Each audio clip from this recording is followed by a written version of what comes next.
You could kindly mute your phone. We're getting ready to get started.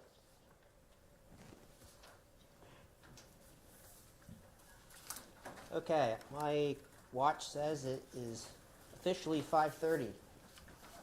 Shall we rise for the Pledge of Allegiance? I pledge allegiance to the flag of the United States of America and to the republic for which it stands, one nation, under God, indivisible, with liberty and justice for all. Roll call. Mrs. Gould. I'm here. Mr. Thompson. I'm here. Mr. Cabrera. I am here in compliance with the Open Public Meetings Act, Chapter 231, Public Law 1975. The notice requirements have been satisfied as to the time, place, and date of holding said meeting by posting notice on the bulletin board here in Borough Hall and by mailing and emailing same to the Herald of Cape May County, the Gazette Leader, and the Press of Atlantic City on October 23rd, 2019. For those of us who are here in attendance, the way in and out in the event of an emergency is your back right or your front left, our front right. Before I get started, I just want to let everyone know that this meeting is being live streamed on YouTube. You can access it on the Borough of Wildwood Crest website, which is wildwoodcrest.org. And you can also jump on to the borough's Facebook page via social media, as well as a conference call, which is the phone number 234-203-2766.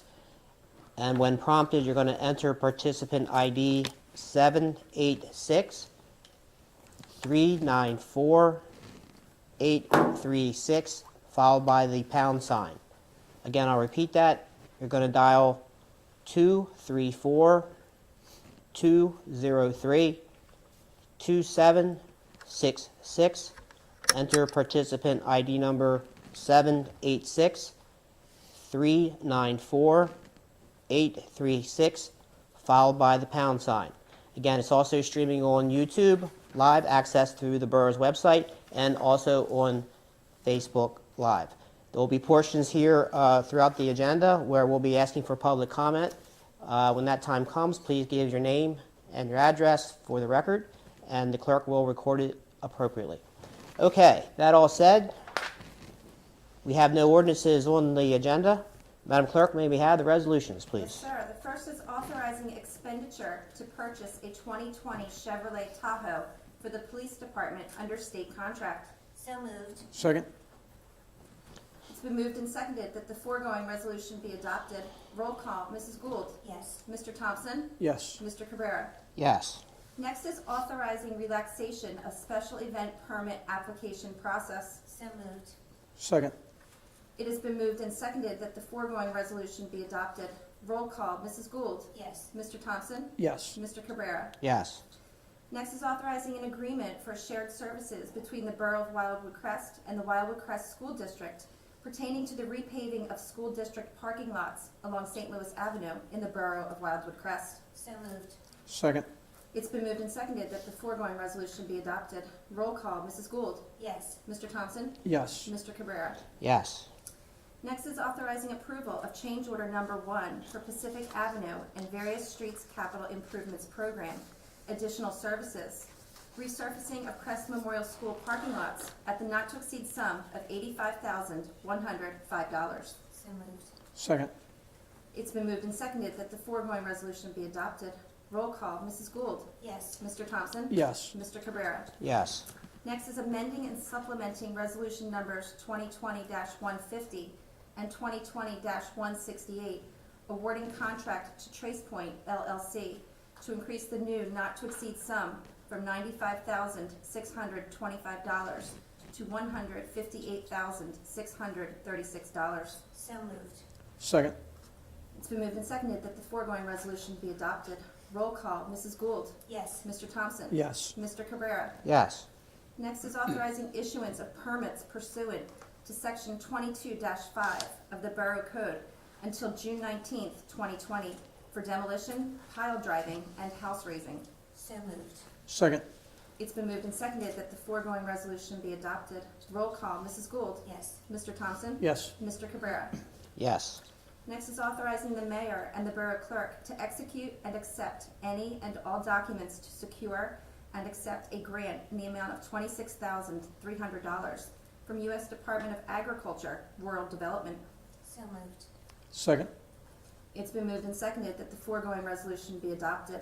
Roll call, Mrs. Gould. Yes. Mr. Thompson. Yes. Mr. Cabrera. Yes.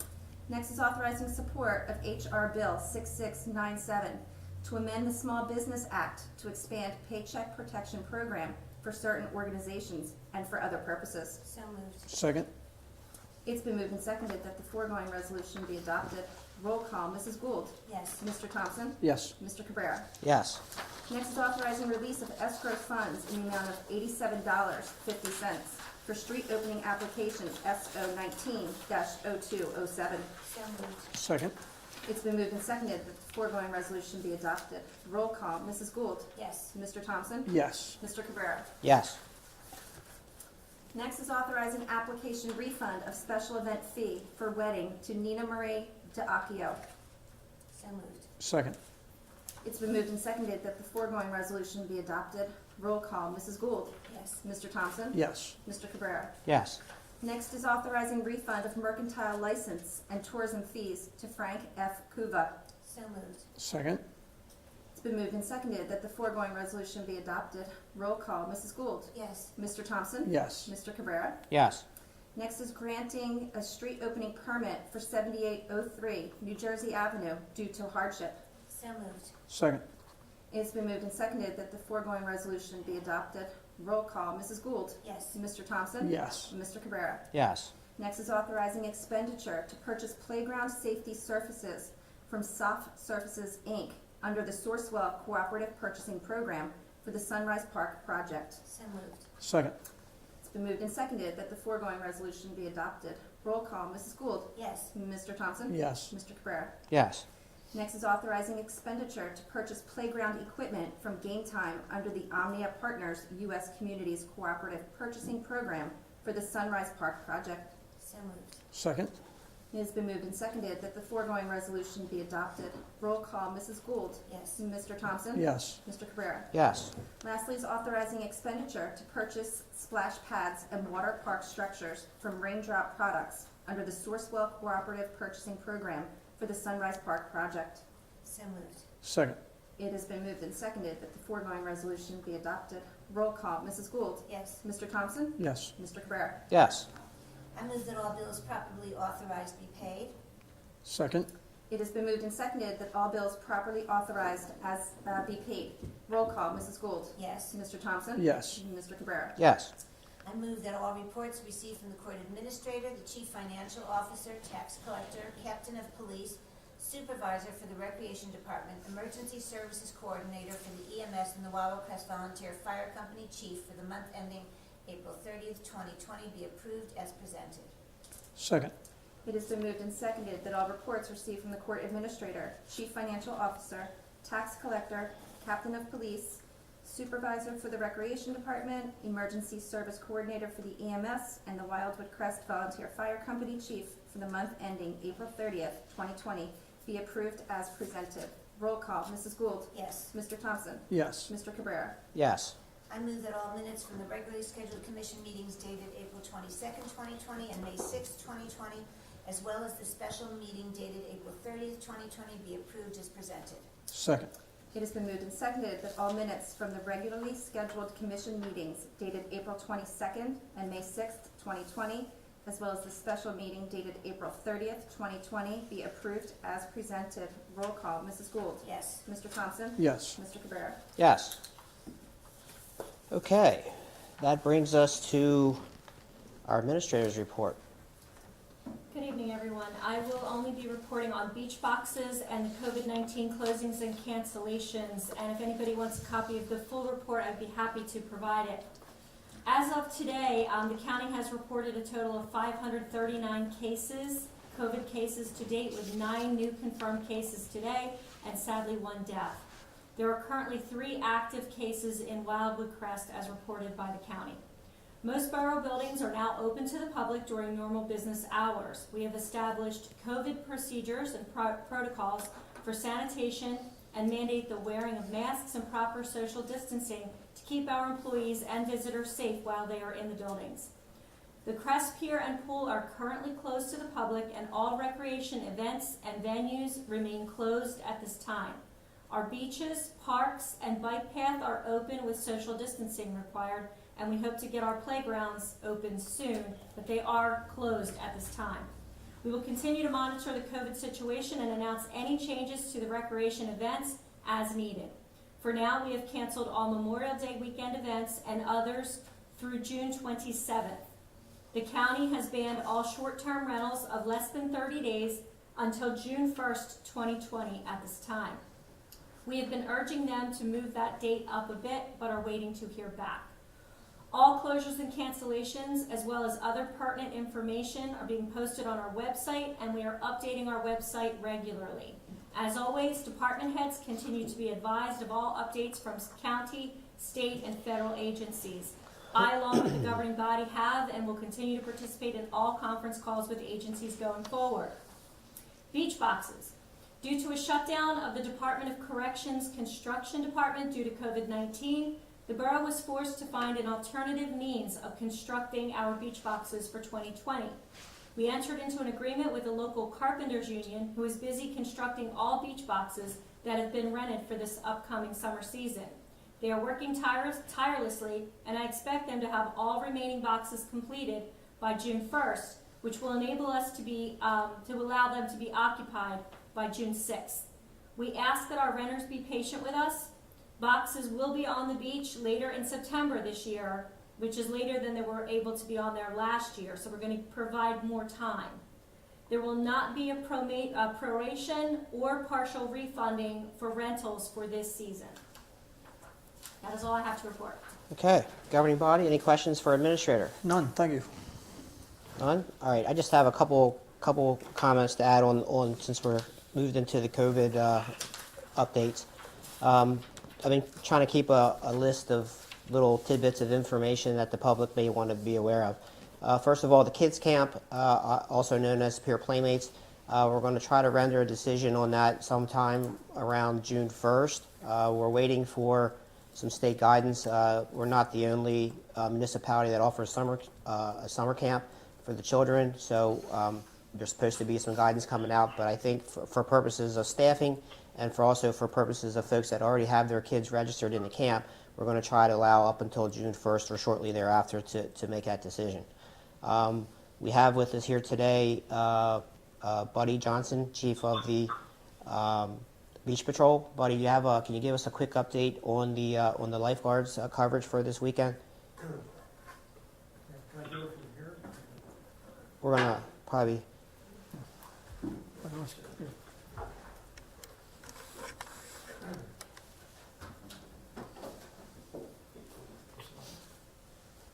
Yeah, I'm here to basically announce the 2020 beach lifeguard coverage, which begins this weekend, Memorial Day weekend. All beaches will be open and protected by lifeguards, weather permitting, from 10 a.m. to 5:30 p.m. on Memorial Day weekend, which is Saturday through Monday, May 23rd through 25th, as well as on Saturday and Sunday, May 30th and 31st, which is the following weekend. Lifeguards will be placed on stands for the weekends of May 23rd through 25th and May 30th through 31st at the following locations. We have 16 stands, one at Cressy Morning Glory, one at Buttercup Lavender, one at Crocus Aster, which is also a beach for surfing, one at Cardinal Sweetbriar, which is also a surfing beach, Columbine Rosemary, one at Fern and Palm, one at Myrtle Primrose, which is a surfing beach, one at Rambler Orchid, another surfing beach, one at Stockton and Stanton, one at Atlanta and Nashville, one at Miami and Monterey, one at Toledo and Denver, one at Hollywood and Preston, one at Pittsburgh, Charleston, one at Trenton, Newark, and one at Washington, Jefferson.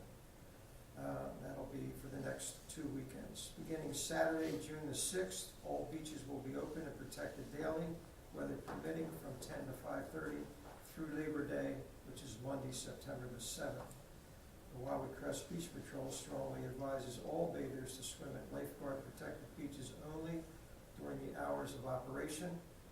transport service for handicap will be available from 11 a.m. to 4 p.m.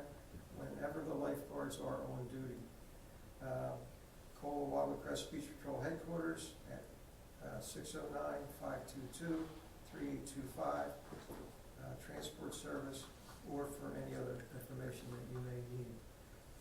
In regard to the lifeguards and the service that will be provided, I've met with the Chief of the Wildwood Beach Patrol, Steve Stocks. I've also met with the Chief of the North Wildwood Beach Patrol, Tony Cavalier, and all three of us together have basically developed a plan that will be consistent on the island in regard to protecting the lifeguards and the visitors to our beaches. With the social distancing in practice, only one lifeguard will be on a stand, and this may be something that we have to continue throughout the summer season. Again, that would be a situation that could develop, maybe relax a little bit. But right now, we're planning on one lifeguard per stand. We're going to increase the number of our stands and also provide some rovers in between those stands that will be able to help give the guys breaks from sitting, single stands. It also gives us the opportunity to get some equipment into the water in regard to, rescue boards and boats and things that we may need throughout and wave runners, things like that we will need to keep the beach safe. We will be limiting bathing early on to waist deep only. The reason for that is to really protect or try to protect or limit the chance of a rescue where a guard would have to make contact with someone in the water, possibility of contamination at that point. We're doing everything that we possibly can to limit the exposures of our employees, and that is really my number one concern at this time. I think we have a good plan. It's consistent throughout the island. It's a wait and see thing at this crazy time. But Okay, that's all I have. I'd like to appreciate the fact that you give me an opportunity to explain that. no worries. Thank you, Chief. I Any would like questions? to, I would like to thank Buddy for the work he's done, and we've had the meetings, and like he said, he did meet with the other island departments, but he's taken the steps to keep our lifeguards safe, which is important. As you heard him say that we've got one lifeguard on a stand, we've added stands and moved them a little bit closer to make it a little safer for the bathers, and as well to keep our lifeguards safe. So I do want to thank you for the work you've done on it. I know he's followed all the protocols and taken all the steps necessary to keep everybody as safe as possible from the virus as well as from the surf. So thank you. And also, if I could, I'd like to thank Ron Harwood and Captain Lloyd for their assistance in helping me get our plan in place and the PPE equipment that was needed for the guards and for the supervisors. And I couldn't have done it without the help of those two gentlemen and their departments. Okay, thanks, Chief. Okay, moving on. So with respect to requests for use of public spaces, such as graduations and other special events and weddings and so forth. So per Executive Order 107, gatherings are not permitted. However, I can say, based on my conference call last night, that there looks to be some guidance coming out in that regard. Previously on our agenda, we had a resolution which loosened up the restrictions for applications for special events. So if folks have an event that they'd like to have on a public space here in Wildwood Crest, just know that we did relax the requirements that would normally take a public meeting to get approved. The clerk's office will be able to authorize those permits. We're just waiting for the guidance for that to happen. Recycling tags are available at the tourism building on the weekends, and I believe also, correct me if I'm wrong, here in the tax office. A reminder that there is two-person in the building requirements. You'll be greeted by a receptionist when you come into the building. Please make sure you have your mask, hit the sanitizer on the way in and on the way out. Construction projects. Also previously on the agenda here, we had a resolution that is allowing pile driving and some level of demolition for June 19th. As you may recall, one of the orders stopped construction. There are some projects that were held up as a result. We certainly don't want to, have that construction going on or be delayed unnecessarily. So we are going to extend their ability to do work up until June 19th. Parking meters, as you know, started on May the 15th. However, we will force them starting June 1st when Wildwood Crest officially opens for short-term rentals.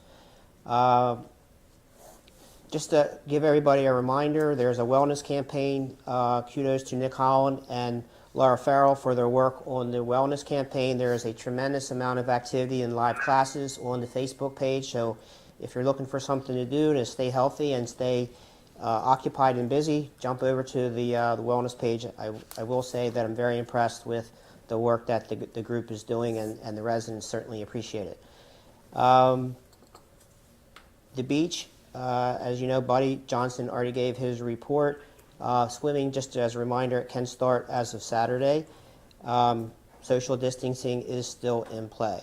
And lastly, with respect to the pools, that's the biggest question of the day and of the week so far. Right now, there is no decision as to when Wildwood Crest Municipal Pool and any pool, condo pool, hotel, motel pool, vacation home pool can be used if it's a single-family home, campgrounds, etc. There is supposed to be guidance coming out from the state of New Jersey. We received some information yesterday that seems to contradict what other departments say between the state and the county. So we're going to wait for the guidance. Right now, as we head into Memorial Day weekend, there is no use of any pools. Okay, I want to make that very clear, no use of any pools, but we do expect the guidance to come out sometime soon, I'm told before June the 1st. Okay, and lastly, last update I have, the Recreation Commission through the Recreation Department is working on a retail. Those of you who have commented on my social media pages indicated they like these shirts. This Wildwood Crest shirt, I have one. That's why I ordered to sell the business, sell the borough. See the Recreation Department. They will have items for sale. I believe Commissioner Gould is working with the Recreation Department on some ideas on merchandise as well. Okay, that's my COVID report, and following up Administrator Mann's report, we're going to move on to the engineer's report. Mark de Blasio, are you on the call? Yes, can you hear me, Mayor? I can. The floor is yours. Okay, thank you. Under the category of grants, I just have one update for the borough. The borough's fiscal year 2021 NJDOT grant application for the reconstruction of Stanton Road was successfully submitted to the state on May 8th. Under normal, non-pandemic timeframes, the state usually acts on these grants by the end of the year, so we're hopeful that that'll still stay the course. I think the borough has a really good application. In regard to capital projects, I have just 3 updates for you. If you haven't noticed, it seems like every road in town is being worked on. The Pacific Avenue and Barrier Street Improvement Project is continuing to proceed. The contractor is currently working on the utilities on Pacific Avenue and St. Louis Avenue. They are currently replacing concrete on Miami, and they're preparing to pave Farragut Avenue this week. The 2019 roadway program, the work in that original contract is completed except for function items. At the request of the borough, we are currently in the process of preparing a change order for this contract for the site work associated with the Sunset Park improvements. We are very hopeful that we will have a change order sent over to the borough for your consideration at the next meeting. This work would precede the installation of the water feature in the playground, providing for the infrastructure and the concrete. Lastly, the contractor for the Joseph Font Savage Pool has indicated they will begin work next week, contingent upon getting a permit from the borough. And again, this is for money that came from the NJDCA to make ADA improvements at the bathroom. That is my report. Okay. Thank you, sir. Governing body, any questions for Mr. de Blasio? No, thank you, Mark. So Mark, last one, so we did on resolutions 13, 14, and 15 have to do with the Sunrise Park. I know that you're working hard to hopefully get that project underway.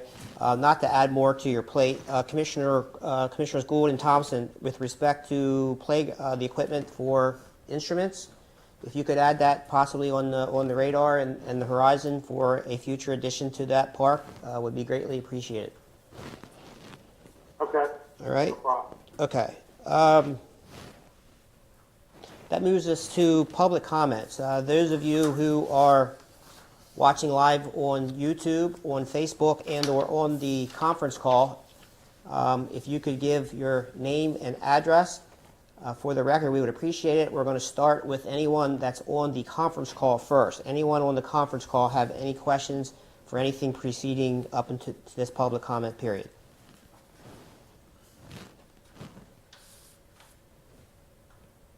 Dennis Travasio, 112 East Louisville Avenue. Hear you loud and clear. Go ahead, Dennis. I can hear you.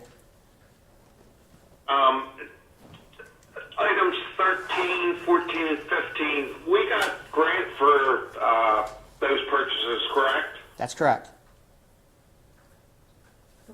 Open space. County and then, Cape May County open space. okay. And then also number 5 on the agenda are the resolutions. Yes. That started out at like 45,000. Now it's up to 158,000. What? Okay. So as the investigation, remember this is a criminal investigation. So as the investigation is unfolding, there is a lot of manual work and a lot of records that have to be reviewed. I want to remind you and the public that this is being covered by the borough's insurance carrier. Round number 25,000 is the end-all be-all for the borough to pay. The insurance will cover the rest. But again, I just want to reiterate, it's a criminal investigation. We're waiting on more information. So my question to that is this is the first time I'm hearing it's a criminal investigation. I've asked the 2 prior meetings, and you said that they aren't employees working at home. So are you saying that one of our employees is involved in a criminal investigation? No, what I'm saying is the intruder of the borough's records and software potentially could have compromised the borough, their employees' records, and the borough's software. So in order to get a better understanding, we need to hire, through this resolution, for them to go in and review those respective records one by one at a time. There's thousands and thousands of records that have to be reviewed, which is time and labor intensive. So that's what the increase of this resolution covers. Okay, it just seems like, again, this is the first time that this has been brought up, and I've questioned it from the start, and it's always been in reference to the employees working at home, and now it seems like it's switched gears a little bit. Now, let me clarify. So when I say employees working from home, when people work from home, there are potentially, and I'm not 100% positive that is exactly what happened, but at somehow, shape, or form, we believe it could come through their. You might have to dial back in.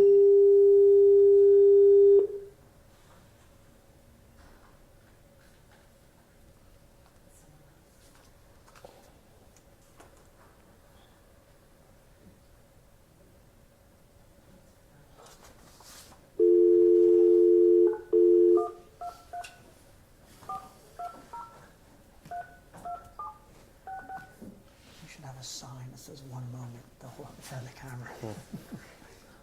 1 moment. Stay where you are.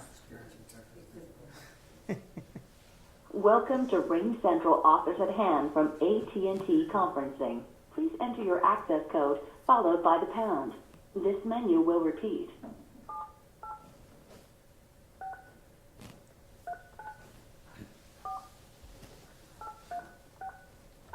Access code accepted. There are 5 other participants in this conference. Please announce yourself. This is Don Cabrera. We've received some feedback and got disconnected. Is anybody still on the call? Yeah, Don. Okay. I missed your final explanation. Okay, so I mentioned to you, or I was starting to say that when this first came out, we believed that potentially it was caused from employees working from home. I'm not 100% sure that that's the case. What I can tell you is that, as we were going through our normal day-to-day business, we realized some unusual activity and on our Wildcrest systems.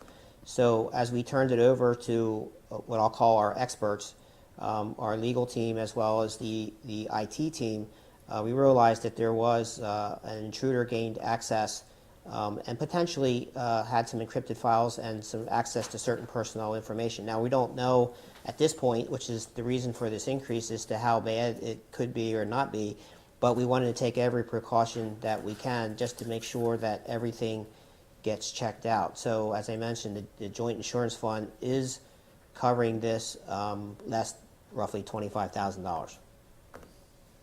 So I pay some of my bills online to the borough. Do I need to contact my bank or anything like that? So right now you will be notified, if, again, that's a big 2-letter word, if we believe there's an issue, you or anybody else would be contacted by mail as to what you would need to do. But right now we do not have that until we go through this process. Okay, thank you. You're welcome. Okay. Anybody else on the call have any public comments or questions? Anyone on YouTube? Anyone on Facebook? Mr. Mayor, we have one. Connie Egan, 108 East Louisville. Is there any plan for monitoring the crowds at the kayak ramp on Louisville at Sunset Lake, especially on busy weekends? Good question. Right now, so all public spaces, which this is a public space, is supposed to follow the 6-foot social distancing. What we could ask the Recreation Department to do is to identify 6-foot areas, so as people put their kayak into the water, that the next person would wait at that particular 6-foot area behind them. But it's a good question. Thank you for the reminder, and I would ask the Recreation Department to take care of that. On that note, our police department as well is aware of the social limits, and if they're seeing it abused anywhere and too many people, they will pull over and make them disperse. So they will be keeping an eye also if the crowd is too large. Okay. Yeah, there is another that just came in. Okay. Audrey, not sure how to say it, Ciccone. It's at CICCONE, 308 East Farragut. Are short-term rentals okay as of June 1st? Okay, so the question is, are short-term rentals? Wow, I hope we paid the bill. You get nothing if you didn't pay the bill. It's actually my company's conference line. Darn bookkeeper. All right, let's see. All right, so let's do this. Hang up.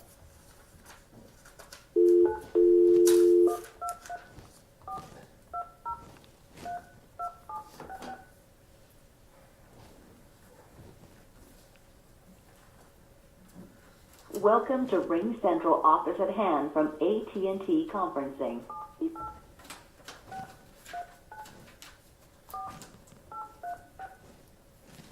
Access code accepted. There are 5 other participants in this conference. Please announce yourself.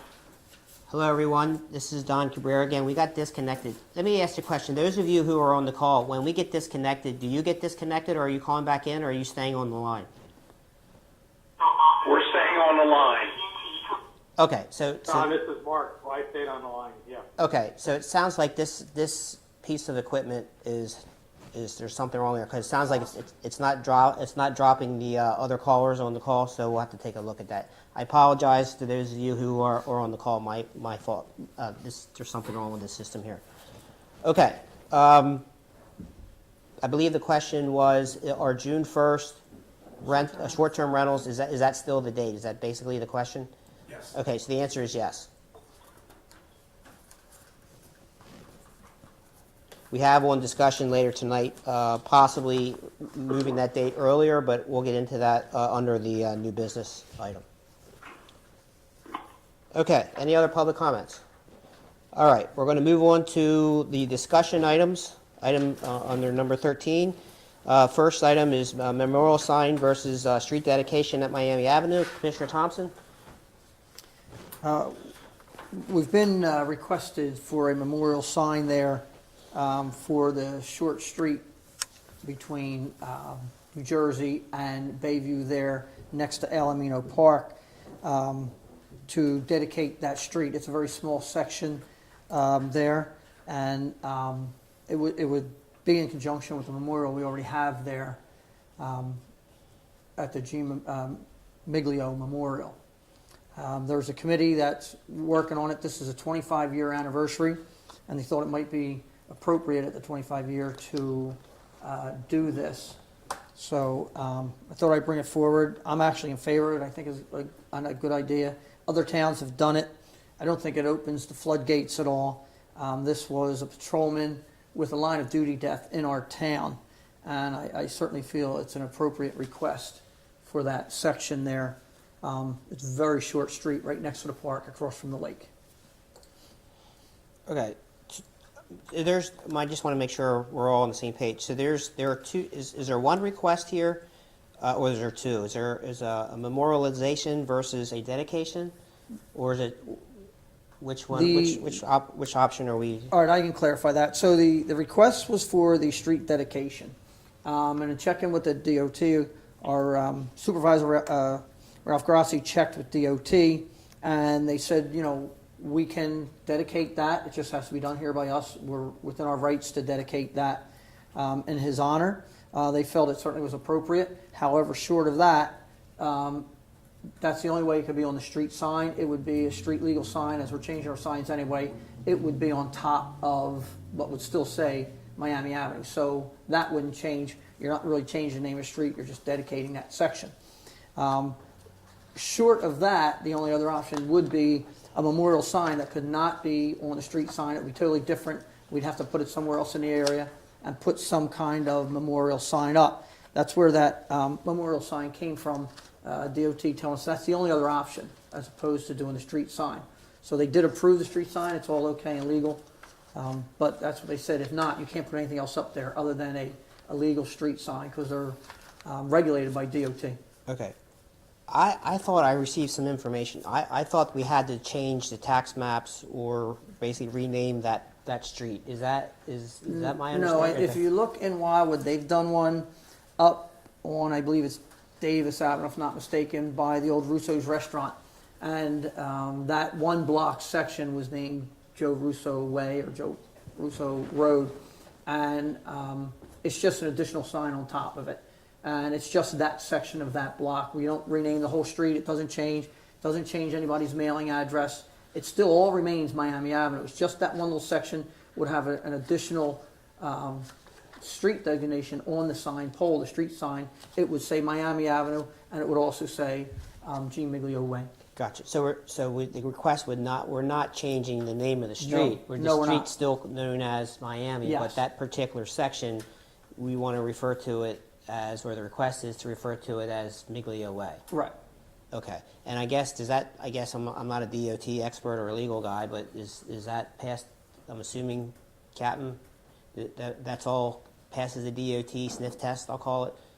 We have all the approval from DOT. Ralph Grassi looked into it and checked it as far as how the sign will be posted, what we can do. It's all been approved, and they said it certainly was an approved project that we could do. So it's just strictly up to us, and we don't need to apply to DOT or anything. It's just within our power just to do it. Okay. Okay. So that would be. Do we have? I guess I just want to make sure. I just want to make sure we have something that protects. We do have something in writing that I received, and I know all of you received, and it was from Ralph Grassi, and it was a response directly from the DOT with regard to dedication versus memorialization. Correct. And if we follow their guidance, we should be fine. But I think there were some issues with where the sign could be placed and how it could be placed, and it's all in that email. So I will get that out for you, and I'll redirect it tomorrow. I thought it was in here. I know I saw it in the packet. I was It's under looking new for it. business All right, number so my thought is, there's no issue on my end, as long as it passes the DOT It's all in that guidance. sniff test, I'll call it.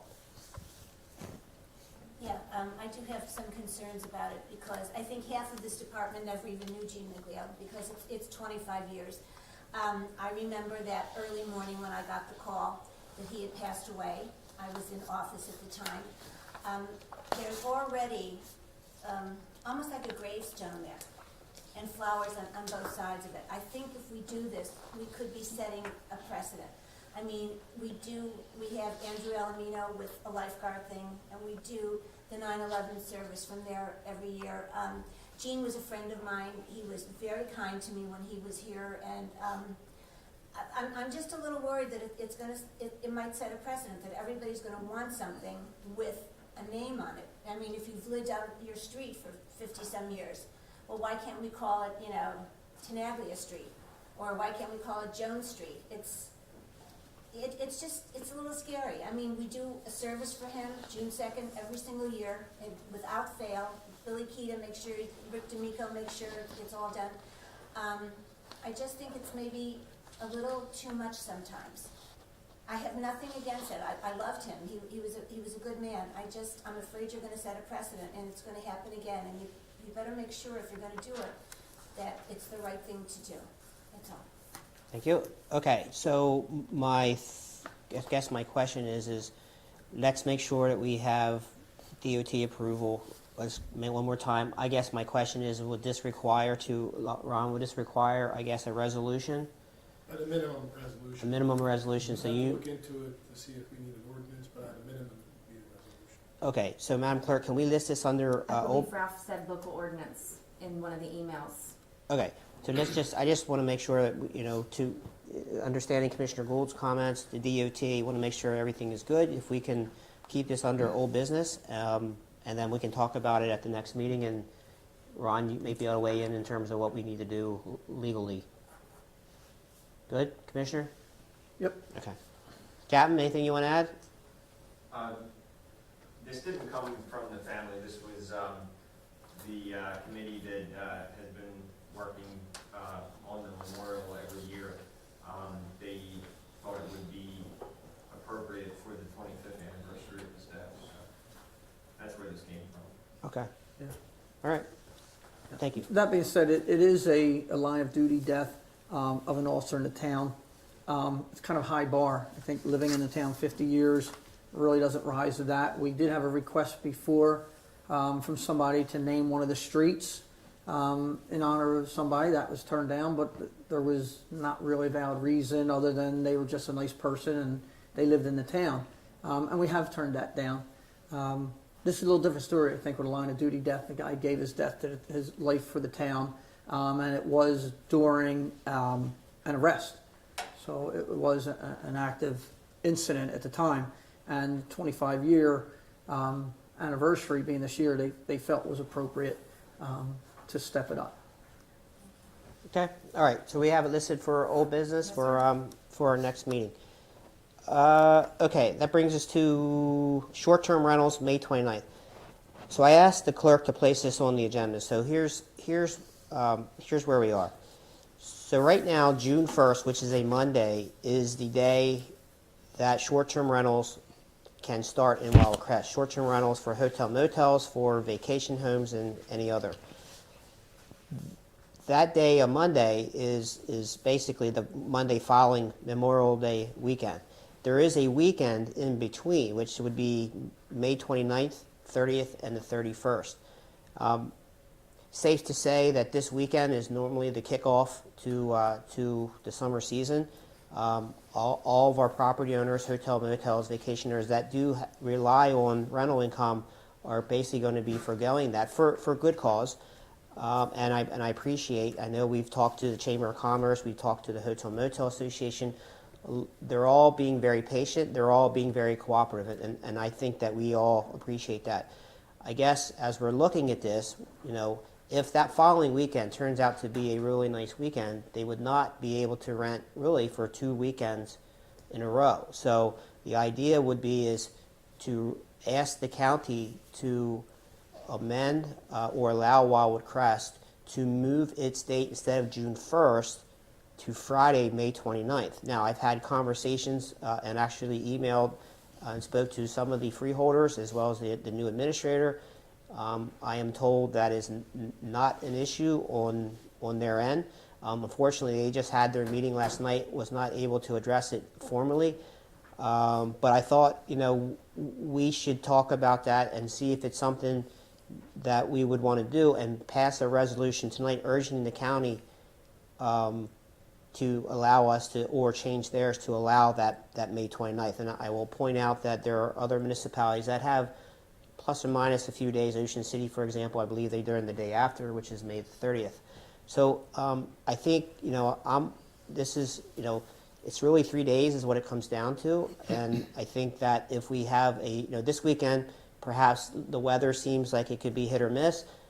If the following weekend turns out to be a nice weekend, I would really hate to see those hotels and motels and those vacation homeowners, if they do any rentals, lose that opportunity, because I'm hearing it every day. That's one of the biggest concerns that I hear in emails and phone calls and text messages of what I'm getting, is to start allowing those rentals earlier if at all possible. They're cooperating for Memorial Day.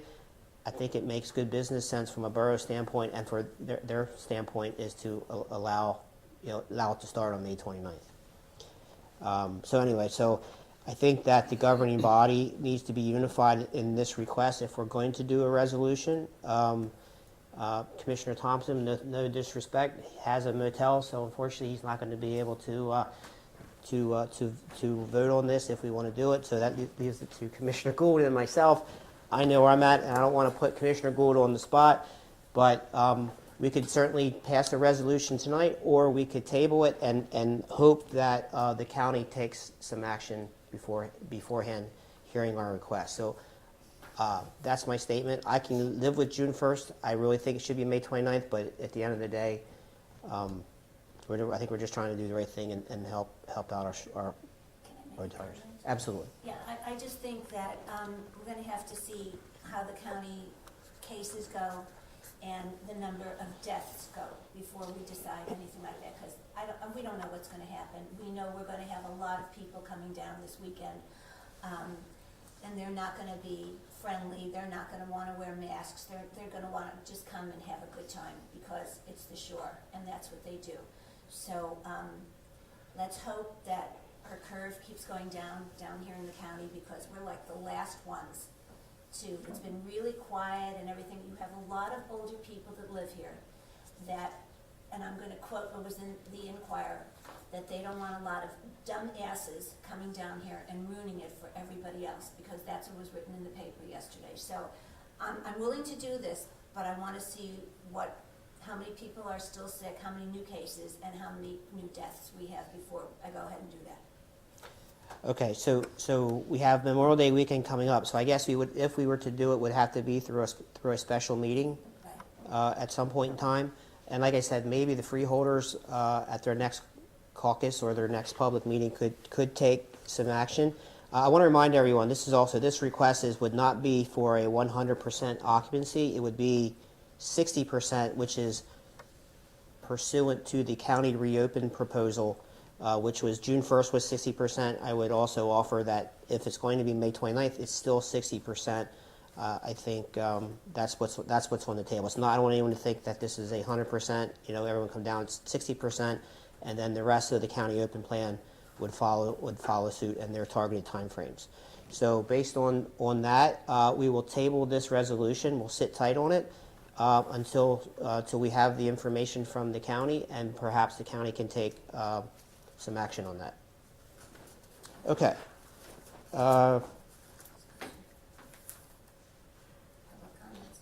Next one, there's pool chases on the beach. So we received a few requests. I'm just kind of giving everybody some information with respect to the pools. When the pools open, whenever that may be, again, hoping it's June 1st, there's going to have to be social distancing in place. That said, there's hotels and/or condominiums or other homes and other properties that are right up on the oceanfront. The request is, would the borough be willing, in light of the social distancing requirements that they're going to have, to let them use the back beaches for their lounge chairs that they would normally have by their pool and place them on the beach to use until the restrictions are lifted. So in essence, what you would have is they're using the back beach as kind of like a sunning area for their pool. When, however they would patrol it, they would allow their folks to come out of the pool area, and then anyone that's on the beach could actually go in and use their pool area. That's what, kind of summarizing what that request is. And I guess, as you kind of look at it, we're relaxing certain things to make it easier on people. Wanted to put it on here on the agenda so that if we agreed that's something that we would be willing to do, Solicitor Galzunas could draw up, I believe he indicated it could be a licensing agreement or something to that effect. The only problem that would occur with that we would have to manage and send would be, it is Green Acres Parkland, the beach, so we would have to send any agreement to the Green Acres so that they can review it if we do a licensing agreement. I would envision something that we're doing very similar to the beach box rental agreements, where you're permitted to use a confined space, well-defined, under certain criteria, one of which would be subject to all borough regulations, DEP regulations, and subject to be moved or vacated at any time should it be required. It is the beach. It does have some special requirements in connection with that, and it's something that can be done and should be easy to be done. And just send it to Green Acres and have them review it. Excuse me. And family groups can be together, correct, with that? So if there's, and it has to be 10 or less, correct? Still Yes. 10 or Yes, ma'am. less? Okay. Mhm. right now. Okay, so Commissioner Thompson?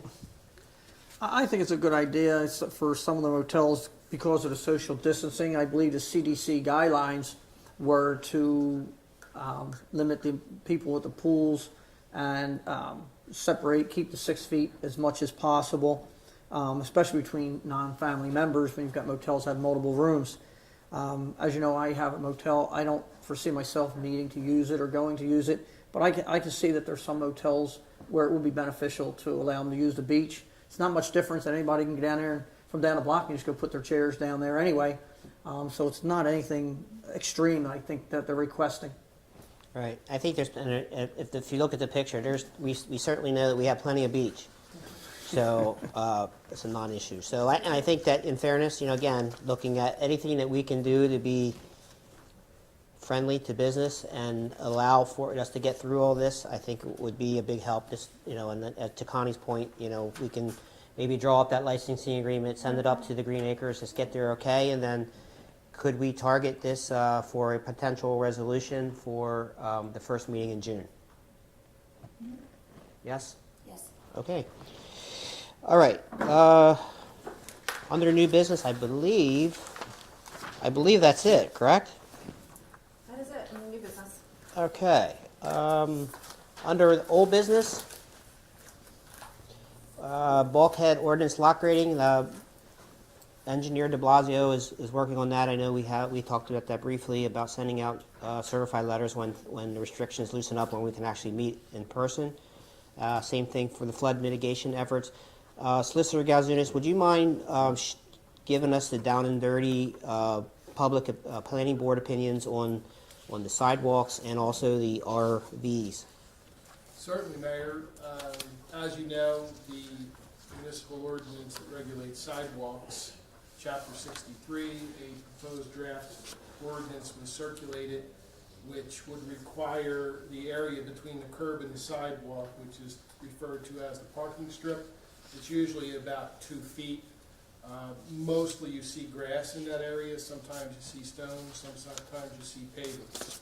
The proposed ordinance would require the use of some type of pervious material. In the ordinance was either stone, pervious pavers or grass. It would prohibit impervious substances such as concrete and asphalt. So the planning board considered that proposed ordinance at its May 6th meeting for the purpose of giving their opinion. They did so, and it was unanimously supported to preclude the use of impervious materials. So they did not give a recommendation as to what type of pervious materials could be used. They'll leave that to the governing body, but they were in full agreement that impervious or pervious materials should be used. And again, in the ordinance was suggested that either pervious pavers, grass, or stones could be permissible. And that they also agreed that that would address drainage and runoff concerns as well. Okay, so just, so basically, so our takeaway here is planning board supports the idea of that strip between curb and sidewalk to be something pervious, something where allow water to pass through it. So, something other than concrete or asphalt, which would be the only two, well, I don't even know if asphalt's permitted in the right of way. The ordinance, chapter 63, spells out what a sidewalk has to be composed of. So it doesn't allow anything but concrete. But except for that parking area, you need a 5-foot sidewalk. Okay. So typically in the borough, you have about 18 inches to 2 feet from the sidewalk to the curb, and also on the other side, which is typically grass at someone's front lawn. Okay. So again, we're talking about that area between the sidewalk and the curb. But not fake grass, right?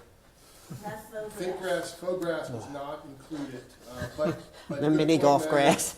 That should be specifically referenced in the ordinance to Okay. prohibit faux grass, because that is, as we know, a pervious material. Okay, so governing body, so I would just like to knock, this has been on the agenda for probably since I was born. I wouldn't mind, I wouldn't mind, I wouldn't mind moving on this. Is everybody okay with the planning board's recommendation? Yes. Yes.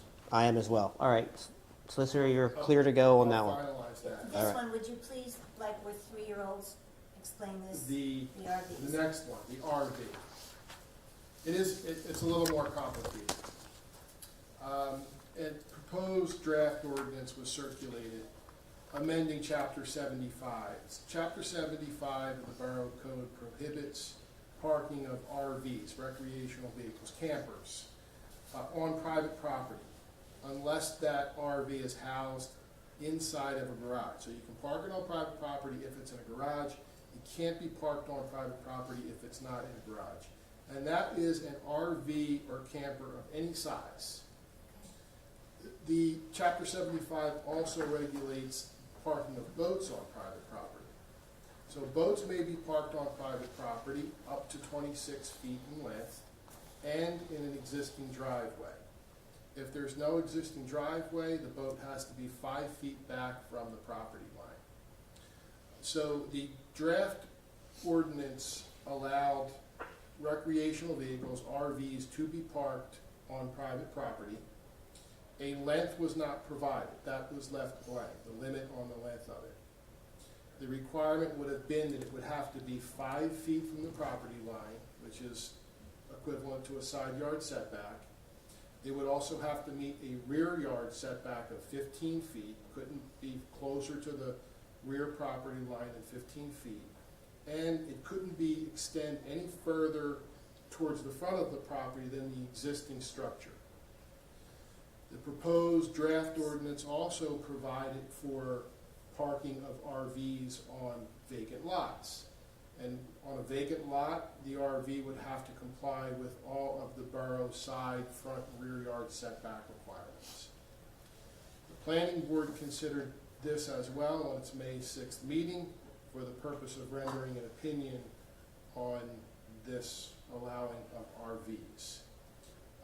Their recommendation was that it was favorable for allowing RVs.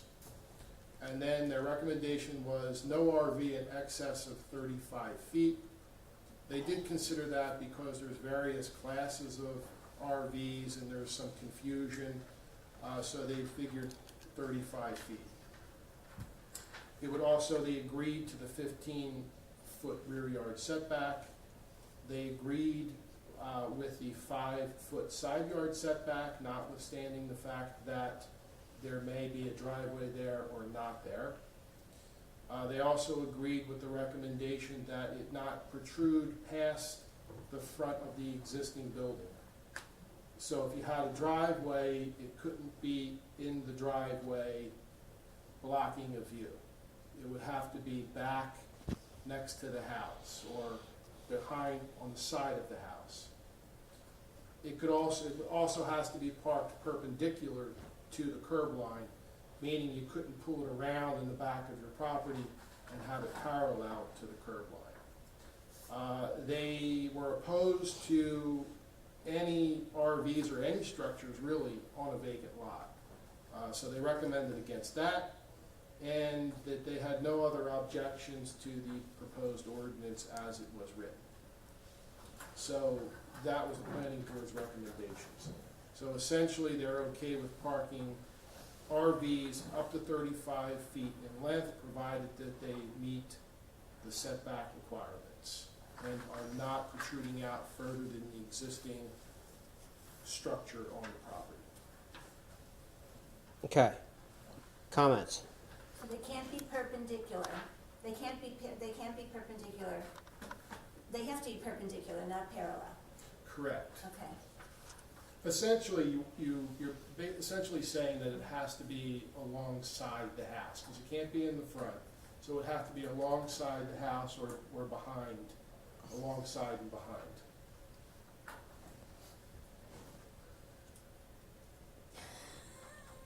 Commissioner? Fire away. So you can remove a fence and put it on property. You can put it on your own vacant lot, on your own property line. You can put it on your own property. Correct. Okay, just drive it up and then just leave it there. And you could, if there's a fence there, you can replace it with a fence and it can stay there. If you had the room on your property, If you yes. have the room on the, Yes. okay.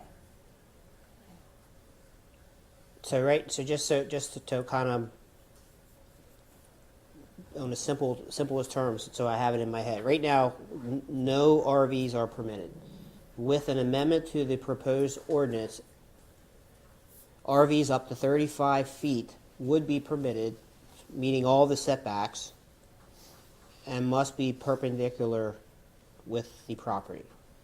Am I missing something else? Well, the RVs are permitted, but they have to be in a garage.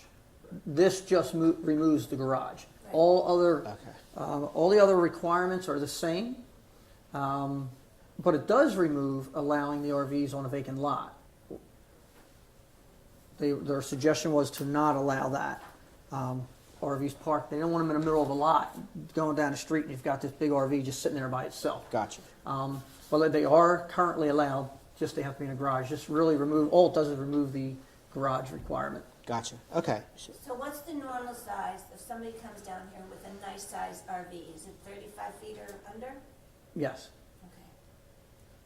So this is up to 35 or not over 35, right? It's Yes, up to 35. up to 35. Maximum size is 35 feet. Correct. No garage is needed, no enclosure. Okay.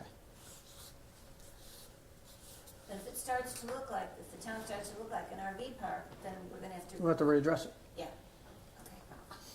Okay, so It was helpful to me to think of this as, because it's complying with setback requirements, it's helpful to think that you could possibly have a structure built in that area, because you're complying with the setback. So if you have a structure, you could park an RV there. And also keep in mind that we currently permit boats of up to 26 feet in length to be parked, and there's no side yard setback requirement for that. So if you have a driveway that's right on the property line, you can park your 26-foot-long boat in your driveway and leave it there. But you still need 5 feet behind it, right? Not for a boat. Okay. Not for a boat. Boats can currently be, if you have an existing driveway, you can park your boat in that driveway. If you don't have an existing driveway, then yes, you have to be 5 feet off the property line. Okay. all right, and just that, so enforcement would be police, correct? Code enforcement. Code enforcement. Or police. Or police. Captain, you got your tape measure? All right. Governing body, you want to move forward on those changes? Commissioner Gould, you're good? Commissioner Thompson? Yeah, I'll make that motion, yes. Okay, so at next meeting, if we could have an intro, ordinance intro For both? for both. Yep. Done. Yes, we are making progress here. Whew. Air high five. Okay, next is up is the old library. So just to comment on that real quick, so there is an ADA grant. Part of that ADA grant is for the bathrooms at the Von Savage Pool, which Mark de Blasio indicated that construction project should be starting soon to satisfy that portion of the grant. The other part of that grant is for bathrooms at the old library. So that project is much more involved than just bathrooms. So, in light of the current pandemic and where we are in terms of meetings and all kinds of other things going on, I think it's best that we just ask Mark Blauer, who is our grant writer, to ask the state if we can have an extension on the use of that grant money till the end of 2021. We had a conference call, Zoom video with him today. He indicated that basically across the board that seems to be doable as a result of the COVID pandemic. So we had said at the last meeting we were going to have a presentation here today, but I think if you look at our agenda and all the things that we're dealing with, and in light of the monies possibly being able to be extended and we're not losing it and putting the borough in a bad spot per our grant writer, I would make the recommendation that we table this discussion until later this fall. Yes. Okay? Yep. Okay. All right, last one is referendum permitting one consumption liquor license in the business zone on New Jersey Avenue. I think I have vodka in here. I'm just kidding. So that horse is in the barn. The business zone and that discussion, all of that's been on hold as a result of this pandemic. So there has been no activity in terms of a petition, or there hasn't been any more further discussion on that business zone, other than I know the county is gearing up to get that going. As we all know, Pacific Avenue is under construction, the borough's portion. The county will come back in after the summer, and then after they're done that project south of Rambler, they're going to be ready to move on the New Jersey Avenue project. So we have to look at this project, and get this moving. But COVID is with us, and we're dealing with that, so we'll just take it one step at a time and deal with it as we go along. Okay. That wraps up all the old business. Commissioners, do you have anything you want to add on anything on the old business? No, sir. No, I have a new business when we get there. Oh, go ahead. We passed it, but go ahead. Okay, there is a blood drive on June 8th at the Wildwood Crest Fire Company from 10:30 a.m. to 3:30 p.m. The Red Cross had reached out. There's a severe shortage due to the virus, and there had been a lot of blood drives canceled. They now have their protocol, social distancing, approval by the governor, and they're trying to fire it back up as quick as they can because they're in need of blood. So again, that is June 8th, 10:30 a.m. to 3:30 p.m. at the Wildwood Crest Fire Company. Okay. Thank you, sir. And also, I just want to clarify. So when we're talking about pools later, private residences that have a pool, there are no restrictions. You are welcome to use your pool as you see fit. I'm glad that is, because my hot tub, I've been using it a lot. So, all right. Last round of public comments. We'll start with those of you on the call. Anybody on the call have any public comments?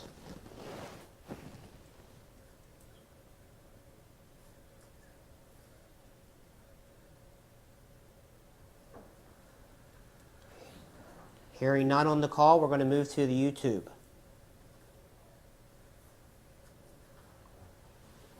Nothing on YouTube. We're going to move to Facebook Live. We have quite a few on Facebook here. First, this is in regards to the potential memorial sign for Miami Avenue. Terry Riper, R-I-P-E-R, 8005 New Jersey Avenue. What size would the sign be? Do you have an approximate size of the sign? The sign would be the same as what the street sign is. If it's dedicated as a street, what it would be is one on top of the other. If you go to Davis and I believe Arctic, I think, or maybe Davis and Park, there's one there if you wanted to see it.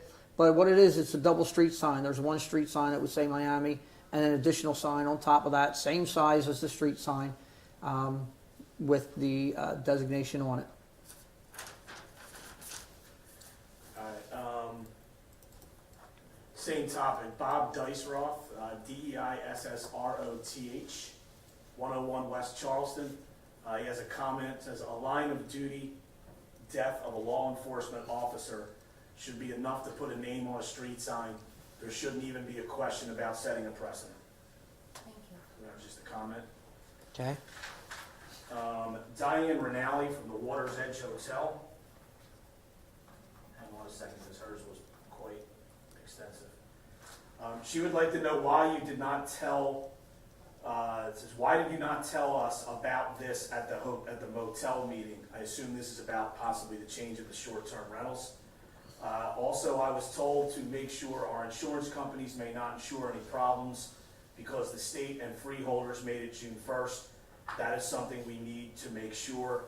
And then she followed that up by saying that they had canceled, had called many renters and canceled for that weekend, right prior to June 1st that they had already had. Okay, so the answer is it was not on the table. Wasn't any discussion or any idea on that for the weekend after. It was based as a result of conversations with some other hotel, motel owners, and even vacation homeowners that had asked for consideration.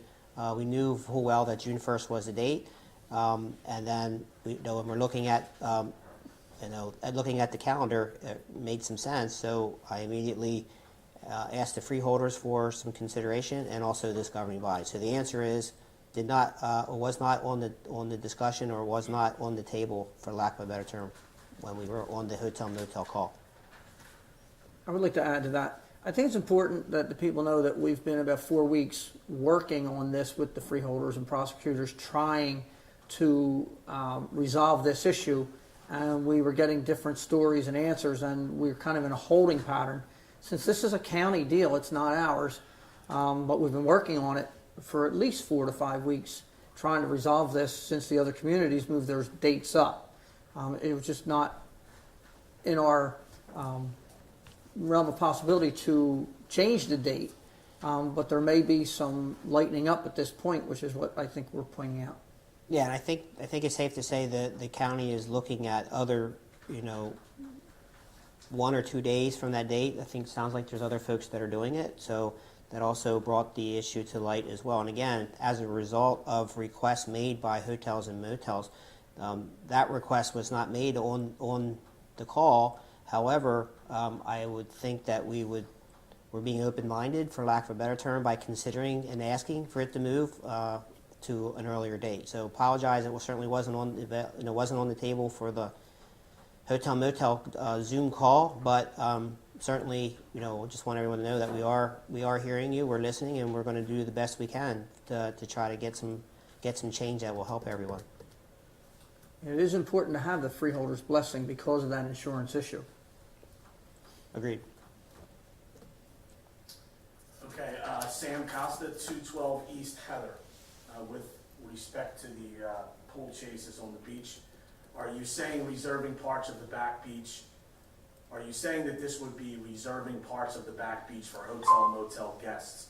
That would reduce part of the beach, which is one of the good things about our beach, makes it safer to use. Okay, so the question was, are we saying that we're using it for hotel motel? The back beach is for hotel motel. So I think it's anyone that makes a request to utilize for purposes of allowing for better social distancing of their facilities.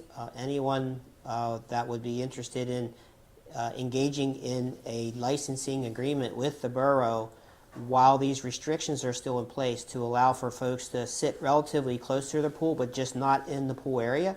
The answer is yes.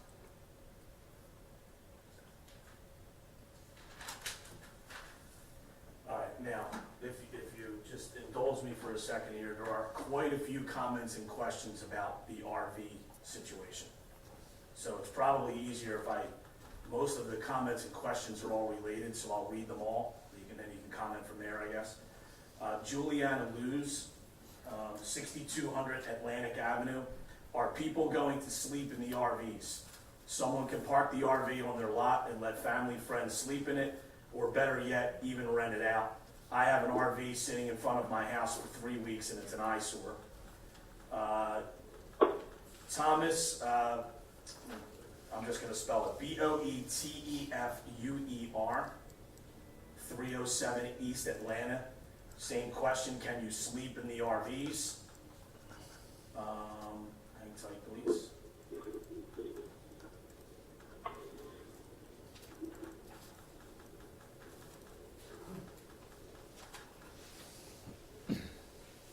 And he had a follow-up comment, the same person. I'm hoping storage and not usage of said RVs. Maureen Hartley, 130 West Lavender. In reference to the RVs, are you permitting people to occupy these RVs on their properties? Are people permitted to use these RVs as an extension of their home for guests and family? Pauline Levy, can the RVs be plugged in and occupied? Paul, that's 6300 Pacific Avenue, sorry. And then a comment from Jim Hughes, 317 East Topeka Avenue. The RV is a can of worms. We're not a campground town. You expect to see boats at the shore, but not campers. And I believe that's it right now for the RVs. Okay, so just, I think, sounds like most of those questions with respect to the RVs have to do with, using them while parked on the property owner's property. The answer is no. They cannot use them, they cannot rent them out, they cannot sleep in them, they should not have them plugged in for purposes of renting them out or using them. I believe those are all things that we can make sure get addressed in the respective ordinance. And to Commissioner Gould's point with respect to, if this gets out of hand, can certainly pull it away. Just to remind everyone that RVs are permitted as we speak, but they just have to be enclosed. So to Commissioner Thompson's point, we're basically removing the idea that you have to have them housed, for lack of a better term. I'd like to address that also. So it's very clear in our ordinance right now, you cannot rent them, you cannot sleep in them, not for family, it's not an extension of your house. As far as the eyesore on the street, Captain, if you'll correct me, I don't believe they're allowed parked on the street in the borough right now, RVs.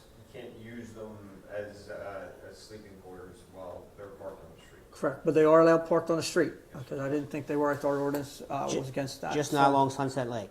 Yeah, exactly. That's true, we changed that. But that is very clear that they're not allowed to use them for sleeping purposes, and that's in the current ordinance. Okay. Sean Marsala, Marsala, 427 East Miami. For hotel and condo rentals, is 60% occupancy based on number of rooms/units or based on the number of occupants in each room/unit? So the hotels and motels would be the number of units, 60% of the number of units. For the vacation rentals, there's no occupancy requirements. Basically what you're saying is, instead of waiting to June 1st, if you want to rent from Friday to Friday or Friday to Sunday, you can rent.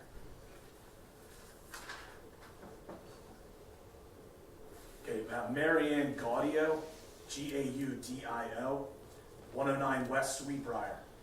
With respect to the linen company, will the borough advise them on how, or will there be any advisement on how that company will social distance? In the past, they have employed many employees to keep up with the volume of work, and with the hotel rentals starting soon, their volume of work would be expected to go way up. Okay, so the question was, is the borough going to require the linen company I believe you said? Is there going to be, yes, any advisement for them to practice social distancing or whatnot? Well, I think it's safe to say that all businesses and whatever, anyone here at the shore, there is some level of sanitation, social distancing, and mask wearing. The borough has not involved itself into advising, private businesses, how to conduct themselves. I believe the state has come out with that guidance. So I would suggest that, if the question is, do you want us to advise the lighting company to make sure they follow the state guidelines? I think they probably already know that, but, I think if we see something, then we'll take that opportunity to remind them.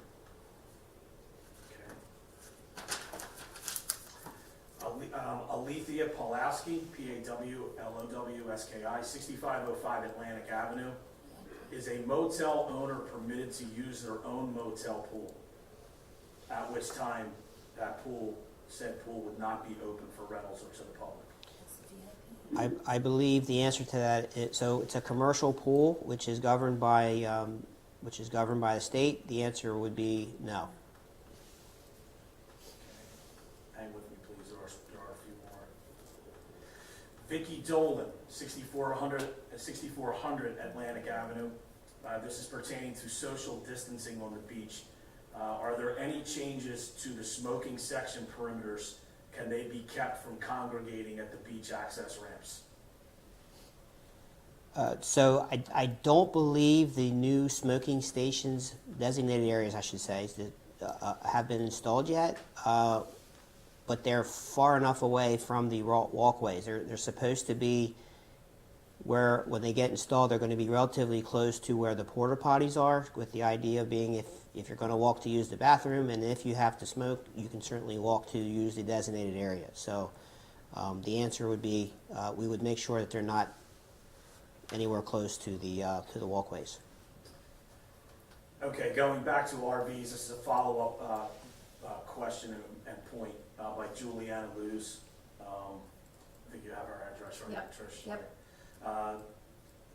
Her follow-up comment is, the question should be, what is the point of this? They are permitted and closed. It is an eyesore. You cannot sleep in them, yet I've dealt with this for weeks. Persons sleeping in them right in front of my house, but police said they were not sleeping there. Okay, so that's an enforcement issue. I'm not aware of that particular issue, but if it is, then we will certainly take a look at that. And just so you know, so if anyone has comments on the RV ordinance once it's on the agenda, there is a public comment period at the second reading. They can certainly be heard at that particular time. Okay, Pauline Levy, and her address is 6300 Pacific. Just two quick questions about the RVs. Can RVs parked on the street, and how does that get enforced? I believe that question is the answer is RVs can be parked on the street, they just can't be used, and they can't park along Sunset Lake. So we changed that. That was the last one. Correct.